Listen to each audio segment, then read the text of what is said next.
Bagaimana kalau perusahaan tidak membayar gaji karyawannya? Hutang.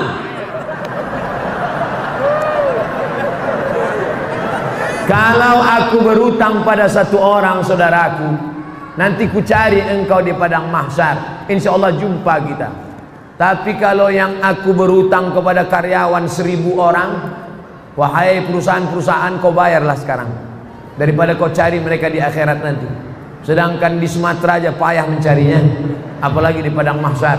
Hai pimpinan perusahaan-perusahaan, hai manajer-manajer, hai GM. Yang Ustaz tunjuk ini siapa? Kamera. Mana tahu kebetulan dia nonton streaming. Bayar hutang, bayar. Al-wa'du dain, janji adalah hutang, dan hutang akan diminta pertanggungjawaban di hadapan Allah. Sekecil apa hutangmu? Faman ya'mal mithqala dzarratin khairan yara. Hutang sebesar biji sawi akan dituntut di hadapan Allah Subhanahu wa taala. Bapak Ibu calon jamaah haji, sebelum berangkat bayar hutang-hutang. Bapak nangis kenapa? Hutang saya banyak Pak Ustaz. Tapi Bapak kaya, masa nggak sanggup bayar hutang? Bukan nggak sanggup bayar, orangnya nggak tahu di mana Pak Ustaz. Hutang apa? Dulu waktu sekolah makan bakwan 3 bayar 1.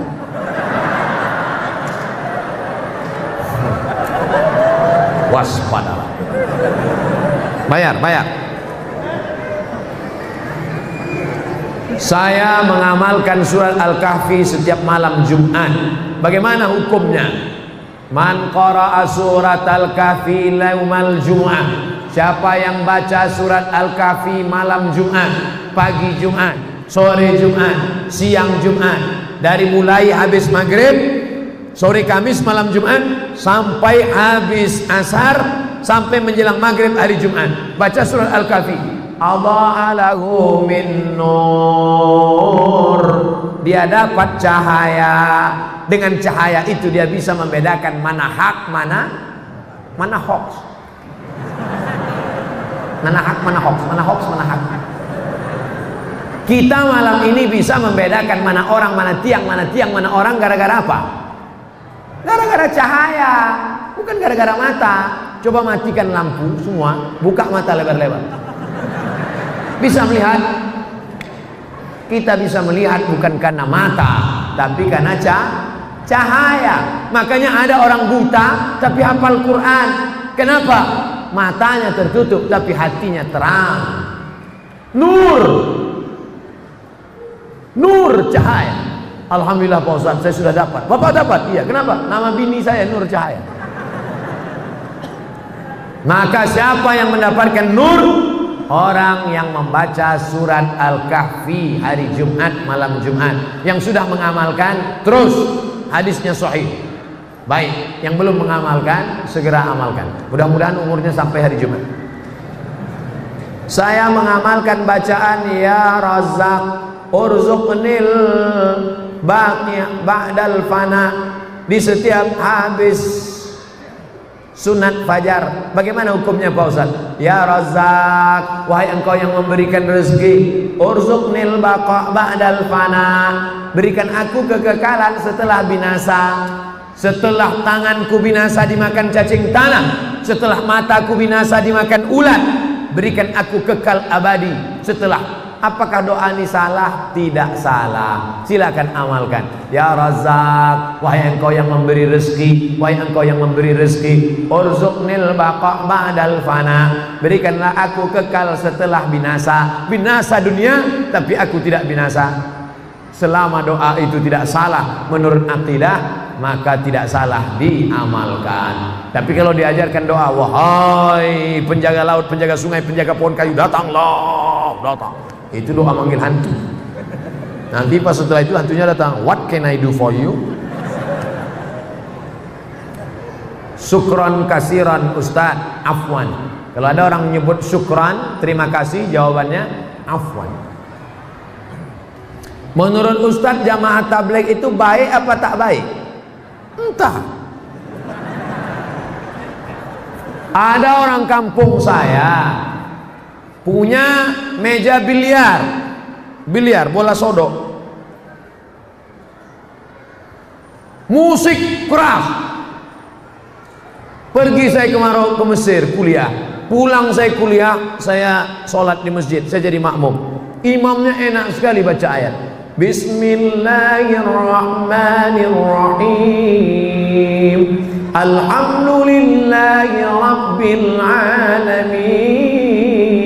Siapa ini imam? Rupanya yang punya meja biliar dulu. Selesai sholat saya tanya, abang yang punya meja biliar bertato rambut panjang dulu kan? Iya. Kok bisa abang sekarang? Ada jamaah tabligh datang ke meja biliar.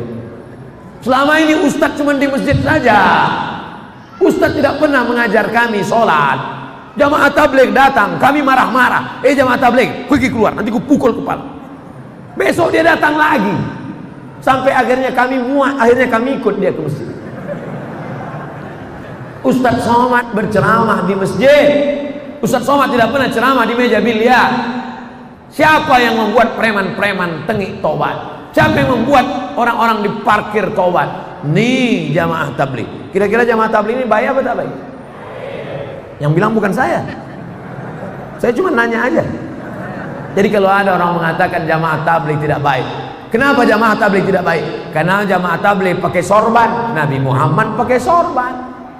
Jamaah tabligh tidak baik, kenapa? Karena jamaah tabligh pakai jenggot, Nabi Muhammad pakai jenggot. Jamaah tabligh tidak baik, kenapa? Karena jamaah tabligh mengetuk pintu rumah ngajak sholat. Itu yang dilakukan Nabi Muhammad. Assalamualaikum, ayo sholat. Ustaz Somad kenapa nggak melakukan ini? Saya takut. Orang jamaah tabligh tak ada takutnya. Assalamualaikum Pak Haji, ayo ke masjid Pak Haji. Jangan ajak-ajak saya, kau belum lahir aku udah haji. Besok dia datang lagi. Assalamualaikum Pak Haji. Waalaikumsalam. Ayo ke masjid Pak Haji. Jangan ajak saya. Saya sholat di Masjidil Haram 1 rakaat, catatannya 100.000 rakaat. Udah penuh amal saya. Saya udah sedikit lagi masuk surga. Jangan ajak saya. Besok dia datang lagi. Lama-lama Pak Haji bosan, udah kumat jantung. Ayolah. Nih jamaah tabligh. Kira-kira jamaah tabligh ini baik apa tak baik? Udah 2 kali kutanya. Saya punya keluarga. Ini panjang ini. Ini tak pertanyaan tak curhat. Saya punya keluarga. Oke, saya paham. Mempunyai sebidang tanah. Oke. 20 kali 15 meter. Ya. Namun tanah kami dikuasai tanpa hak oleh tetangga kami. Oke, jelas. Dengan ukuran lebar 7 meter. Pertanyaan saya, apakah orang yang mengambil hak tanah kami berdosa hingga akhirat? Qaidah sibrin, sejengkal kau ambil, sejengkal kau ambil, quyida, dililitkan ke lehermu 7 aradin, 7 lapis. Sejengkal kau ambil 7 lapis tanah di leher. Apalagi 7 meter? Apakah keluarga anak menantu turut berdosa karena mengetahui bahwa orang tuanya telah mengambil? Ya. Yang tak tahu malam ini ku beritahu. Yang pura-pura tak tahu, tak mau tahu, aku kasih tahu. Andai tanah ustadz yang dibuat orang begini, apa tindakan ustadz? Ku lapor ke Pak Kapolres. Ada orang ngejek-ngejek saya, ngejek-ngejek saya di internet, foto saya di model-modelnya, disangkanya saya Ustadz Somad itu baik, maafkan. Enggak. Ustadz, ini ada orang ngejek Ustadz, kita BAP ke Polda.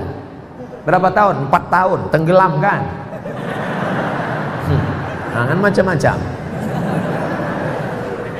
Apa gunanya di sebelah kanan Pak Kapolres, di sebelah kiri Pak Dandim, ya kan? Kita jalan sama Pak Wakil Gubernur, ada Pak Bupati, inilah masanya. Mainkan. Ustaz, bagaimana hukumnya baca doa tahlil dengan perantara membakar kemenyan? Di Mesir pagi-pagi itu ada satu petugas yang bakar menyan di seluruh toko-toko. Di toko keliling bakar menyan. Keliling. Saya waktu pertama sampai di Mesir, wah, nampaknya orang Mesir manggil setan juga. Setelah lama-lama di Makkah, saya lihat menyan itu berbungkal-bungkal. Rupanya menyan itu bukan mau manggil setan, tapi untuk pengharum ruangan. Ketika datang Habib Umar bin Hafiz yang dari Yaman, Hadramaut, dibakar juga di Istiqlal, dibakar. Cuman bukan menyan, tapi serbuk kain, namanya ud. Bahasa kitanya gaharu. Kenapa orang di kampung kita pakai menyan? Kenapa tidak pakai gaharu? Saya tahu setelah saya ceramah di Kalimantan Utara. Saya tanya Pak Gubernur, Pak Gubernur, ya, di sini banyak gaharu. Banyak. Berapa sekilo? 40 juta yang paling murah. Pantesan pakai menyan. Gaharu mahal. Kalau sampailah 40 juta itu kita letakkan di ruang tamu, lalu ada kawan yang hidupkan, itu kita nangis. Kenapa? Nggak tahan asapnya, nggak tahan.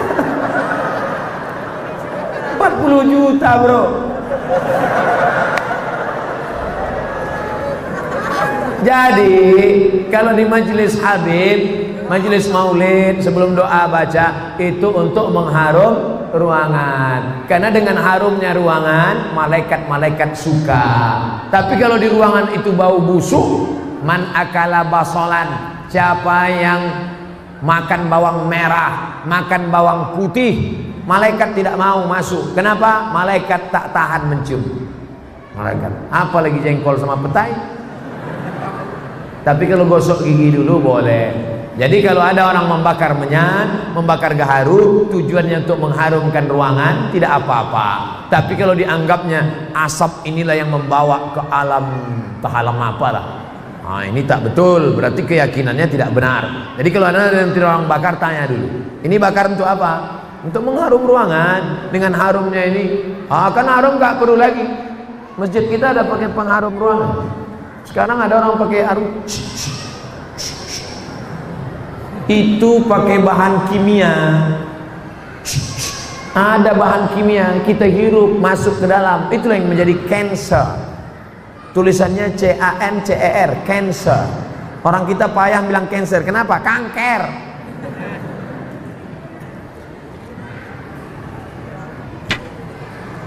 Bagaimana mengajar suami untuk selalu ke tempat majelis sementara beliau seorang mu'allab? Doa pun kami sebagai istri sudah mendoakan Pak Ustadz. Ini kekeliruan sebagian istri-istri. Hai istri-istri, kalian banyak keliru menghadapi suami. Setelah kalian ngaji, lalu setelah itu kalian pulang ke rumah, suami kalian ceramah. Hai suami, sini sebentar. Assalamualaikum warahmatullahi wabarakatuh. Hai suami, bukan begitu caranya.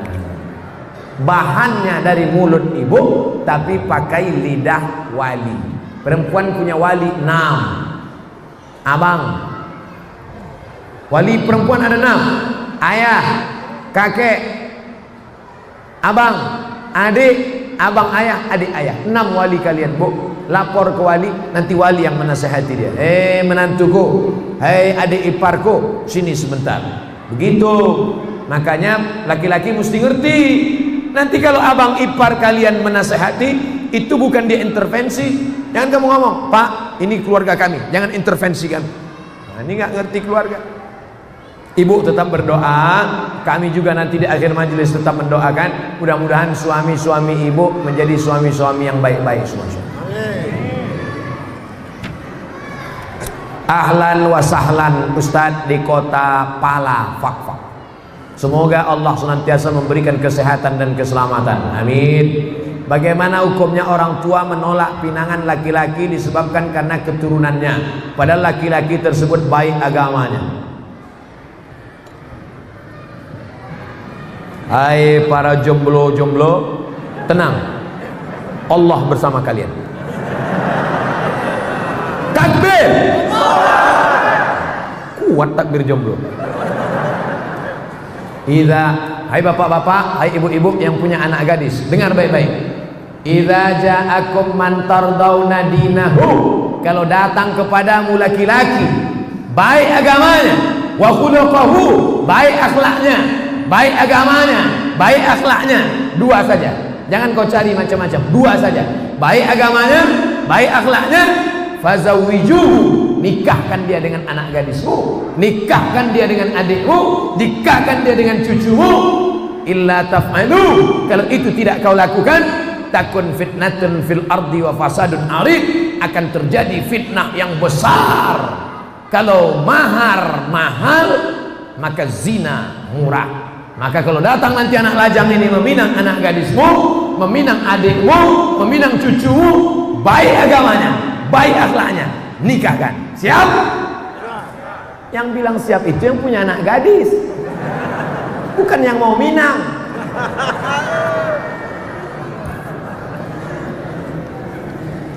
Bu, Pak, kalau kalian cari menantu kaya, nanti dia miskin, kalian jadi benci. Kalau kalian cari menantu ganteng, nanti ketika dia keriput, kalian benci. Carilah menantu yang taat kepada Allah, yang akidahnya baik. Jangan kau lihat warna kulitnya.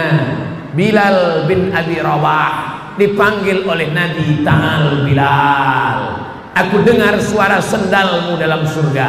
Kresek, kresek, kresek, kresek. Bilal itu berkulit hitam, hamba sahaya, orang Afrika Utara. Tapi didengar Nabi suara sendalnya dalam surga. Belum mati sendalnya udah masuk surga. Makanya kalau ada bapak ibu nanti kehilangan sendal, sabar, berarti udah masuk surga duluan.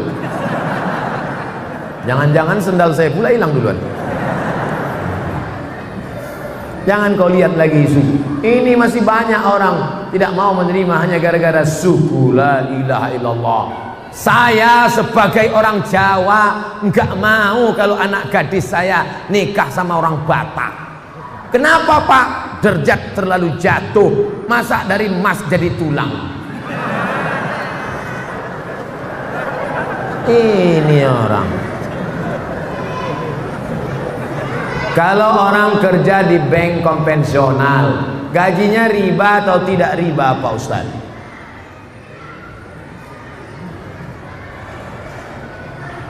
La'anallahu akilar riba, Allah melaknat orang yang makan riba. Wa mukilahu, orang yang mewakilkan, orang yang dibeli, orang yang diberi. Yang pertama yang makan, yang kedua yang diberi.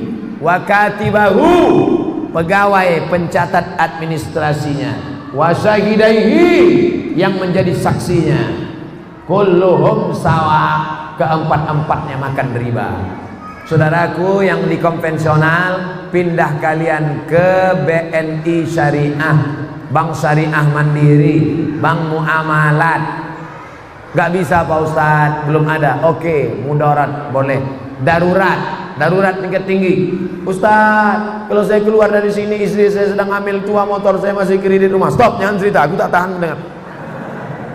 Oke, kerja aja situ sampai dapat kerja yang lain.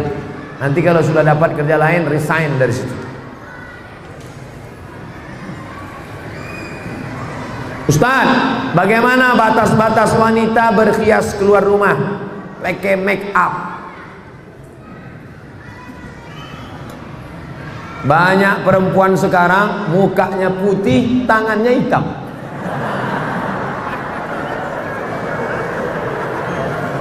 Kau cantik bukan karena bedakmu, kau cantik bukan karena sedomu, kau cantik bukan karena bulu mata alismu, tapi kau cantik karena bekas wudhu tahajudmu, kau cantik karena bekas cahaya baca Quranmu.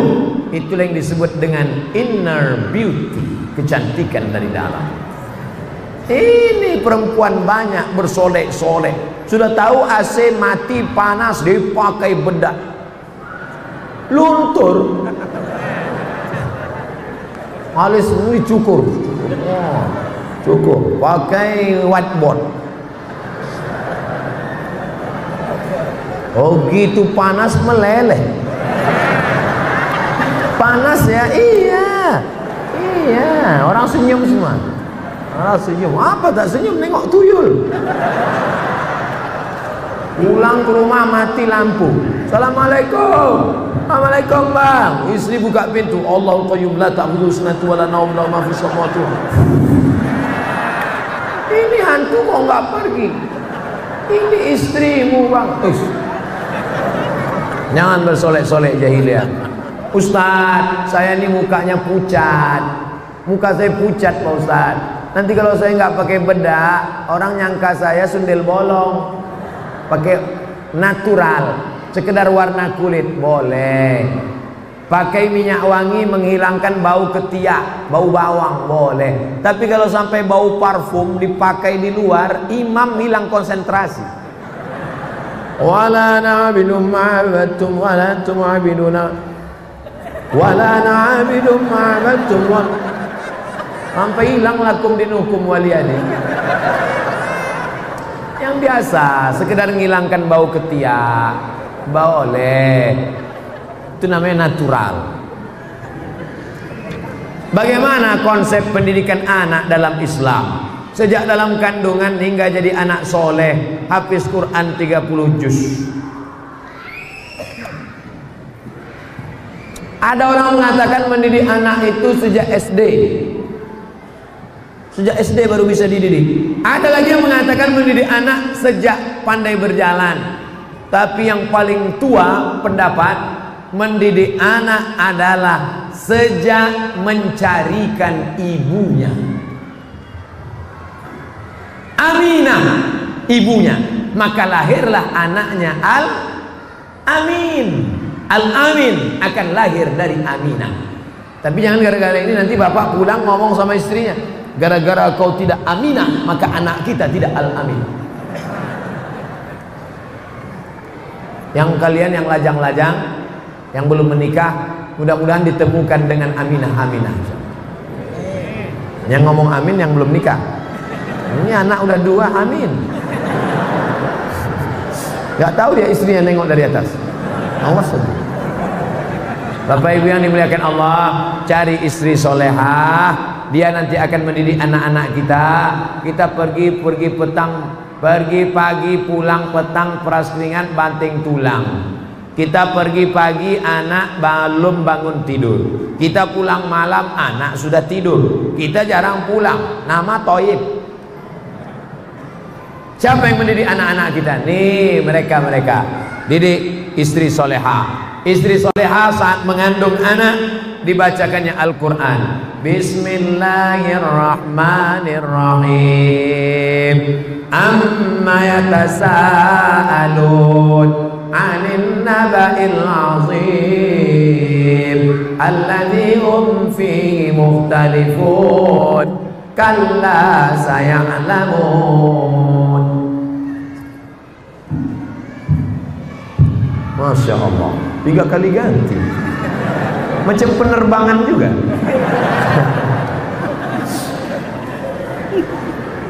Istrinya solehah. Istri solehah tadi waktu hamil banyak-banyak baca ayat. Saya yakin dan percaya ini dulu pasti ibunya waktu dalam kandungan banyak-banyak sholawat. Pasti anak-anak ini yang datang mendengar pengajian ini, pasti ibunya waktu hamil dulu baca ayat. Karena kalau dia tak baca ayat, pasti anaknya lompat-lompat. Karena emaknya nyanyi kucing garong kiong racun. Bapak Ibu yang dimuliakan Allah, setelah itu anak tadi disusukan. Sekarang banyak anak-anak meluk kaleng, susu sama kaleng, susukan sama ibunya. Setelah itu kemudian dimasukkan sekolah agama, bawa pengajian.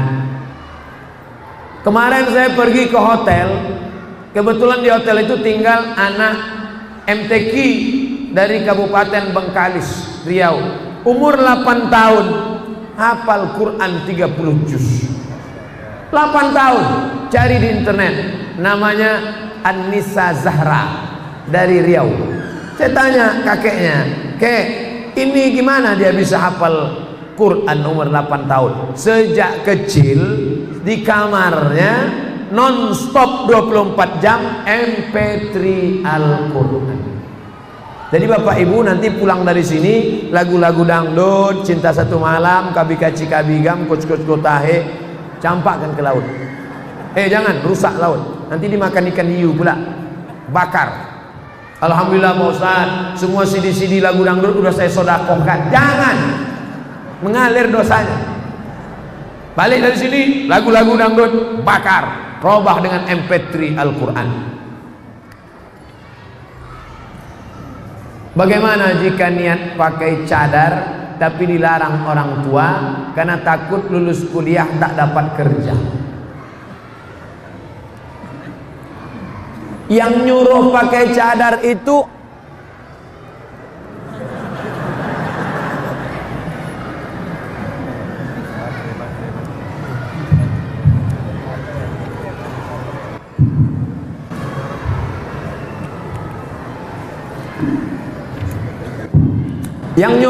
cadar itu Allah apa ustaz? Saya ulang sekali lagi. Yang nyuruh pakai cadar itu Allah apa ustaz? Allah. Yang ngasih rezeki itu Allah apa ustaz? Allah. Kenapa takut pada kerja padahal yang ngasih rezeki Allah, yang nyuruh pakai cadar Allah? Ikhtilaf antara wajib tak wajib. Saya tak mempermasalahkan. Yang sudah pakai cadar bagus. Itulah akidah. Mana akidah kita? Ibu-ibu jangan takut. Kau jangan pakai jilbab, nanti nggak laku. Kau jangan pakai cadar, nanti nggak kerja. Di mana letak iman kita? Di mana letak keyakinan kita? Bukan satu pintu rezeki yang diberikan Allah. Ibu-ibu yang punya anak gadis, mau dia pakai cadar, alhamdulillah. Jangan takut rezeki. Ya Razzaq, wahai engkau maha pemberi rezeki. Wa ma min dabbatin fil ardh, tidak ada satu binatang yang melata di atas muka bumi melainkan Allah yang memberikan rezekinya. Cicak itu melata, tak bisa dia ke darat. Cicak di dinding-dinding, tapi makanannya luar biasa. Cicak itu makanannya bukan tanggung-tanggung, helikopter dia makan. Allah menjamin rezeki. Kenapa takut? Bagaimana hukumnya kita mendoakan orang tua yang sudah meninggal dunia, tapi kita berbeda keyakinan, apakah adanya diijabah atau tidak? Yang berbeda agama ada dua doa.